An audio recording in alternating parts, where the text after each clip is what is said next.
Big Country Politics on KTAB continues. Well, hello and welcome to Big Country Politics. This is our Sunday conversation. I'm Manny Diaz. This week we are joined by Taylor County Sheriff Ricky Bishop. Sheriff Bishop, thanks so much for taking time out of your busy schedule to join us today. Yeah, thanks for having me. With the kiddos going back to school this week, it's a big moment for all the parents, and certainly with all school safety. And one thing that I really kind of wanted to bring up to you and ask you about is certainly House Bill 3. Yes. It's dedicating new funds for districts to improve physical barriers. Security technology requires every district to place an armed guard on every campus and gives the state more oversight responsibility for safety protocol compliance. For the folks at home who are really not only just interested about this, but just interested in the terms of school safety for their children, how is Taylor County? Where does Taylor County Sheriff's Office fit into all this? Okay, so with House Bill 3, it requires all school districts to have preferably a peace officer in every school. Unfortunately, that's not feasible all the time, so there are exceptions that school districts can go with, like school marshals and guardians on the campuses.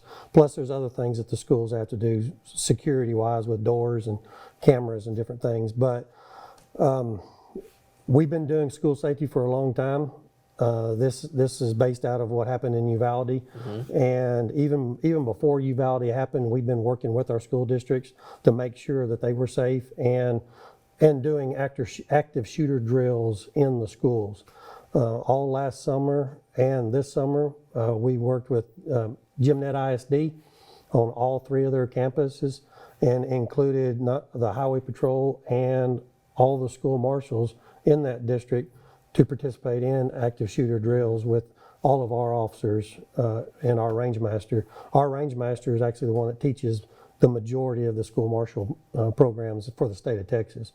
So we've got a vested interest in it. Everybody does, and we're doing our best to keep all the schools safe in the county. And there's multiple plans in place, and we've worked with the schools on how to best secure these doors, put keys in certain areas where we can have access to in case something was to happen.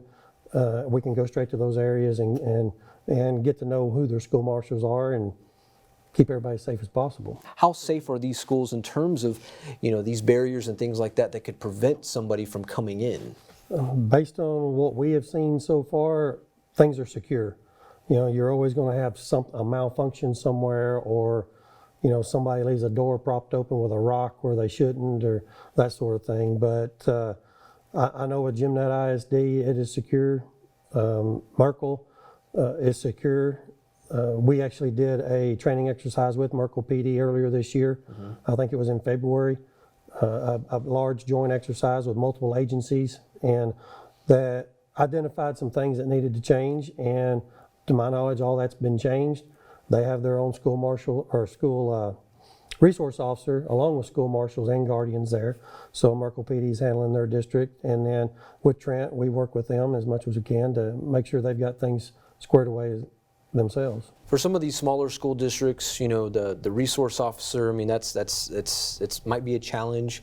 So that's why, the Guardian program has really kind of been implemented for some of them. What's been the feedback from that? From certainly when it comes to the teachers that perhaps, are on the fence about some of these things, about having a gun or something like that to protect their students.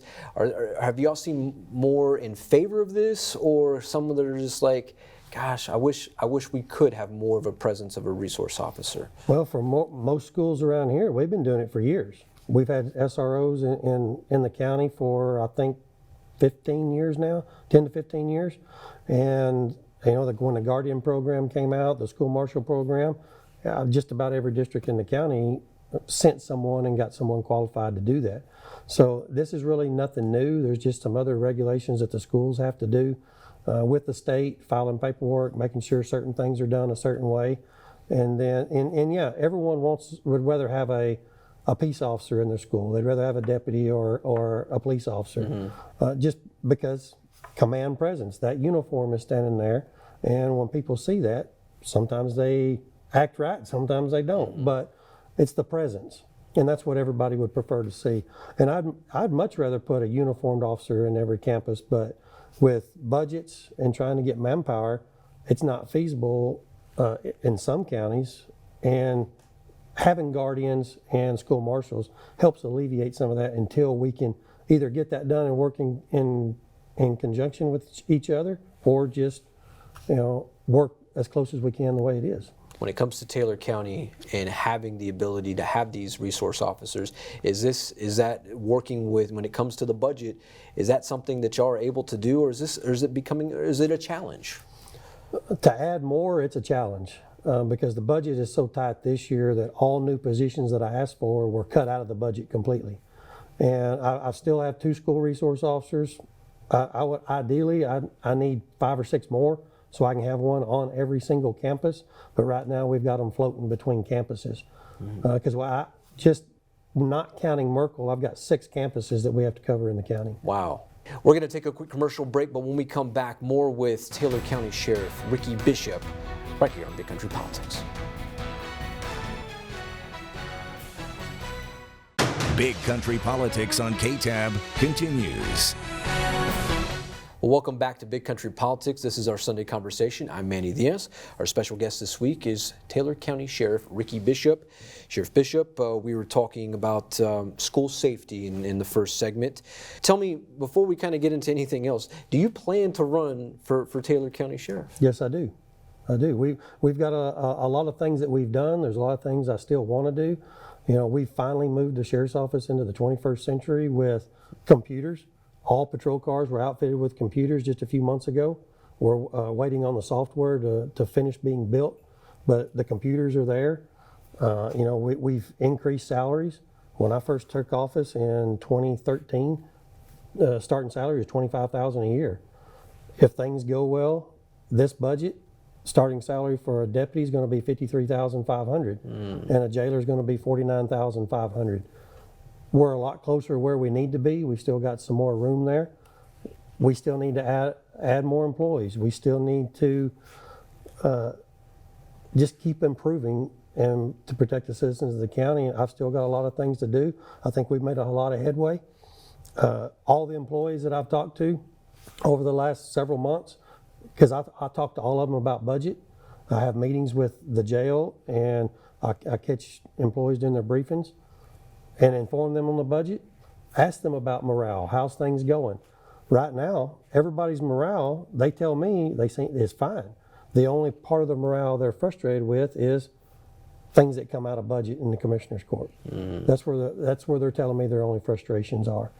Now, you've got that select few. Yeah, you can't always make everybody happy, but we're doing the best we believe we can do for the sheriff's office and the citizens of the county. Tell me, what would you say is one of the biggest dilemmas when it comes to addressing crime in Taylor County as we kind of move through 2023?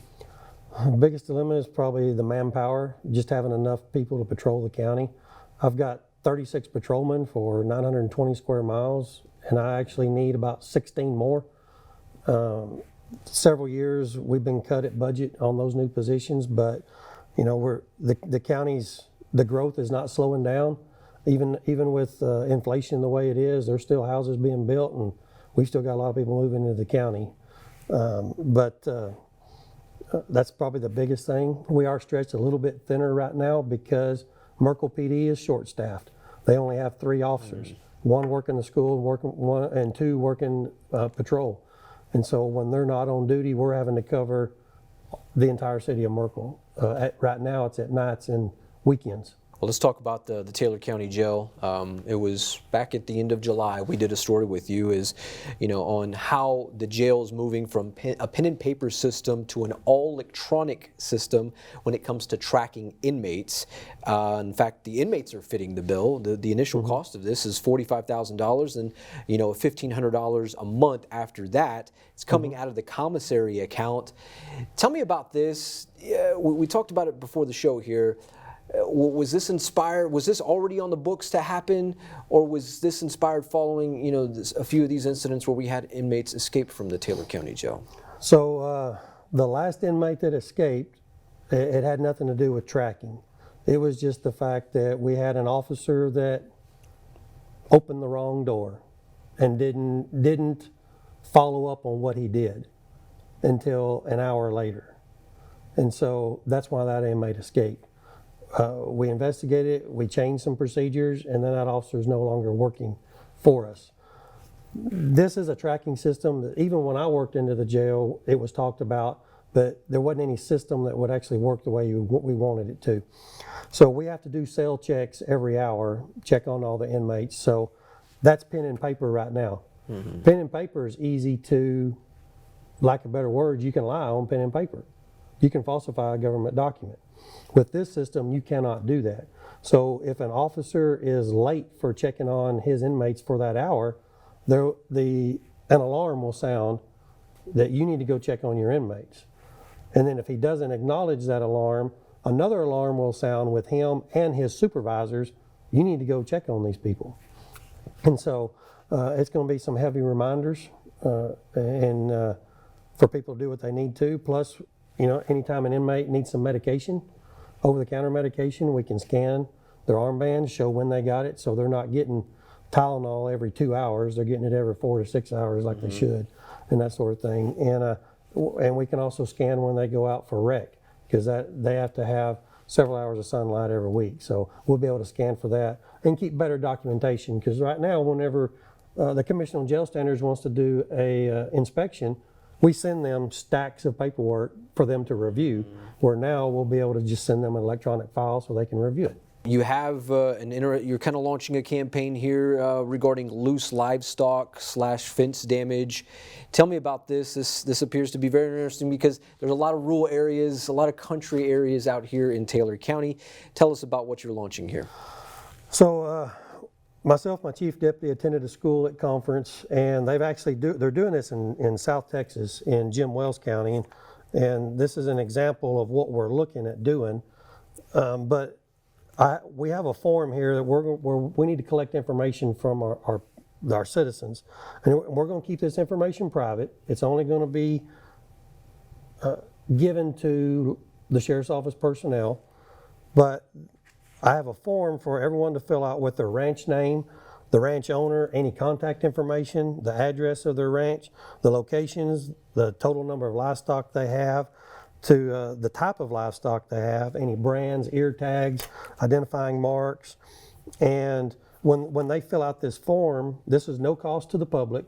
We will assign them a number, and that number will stay with that citizen for forever, as long as they own livestock and property.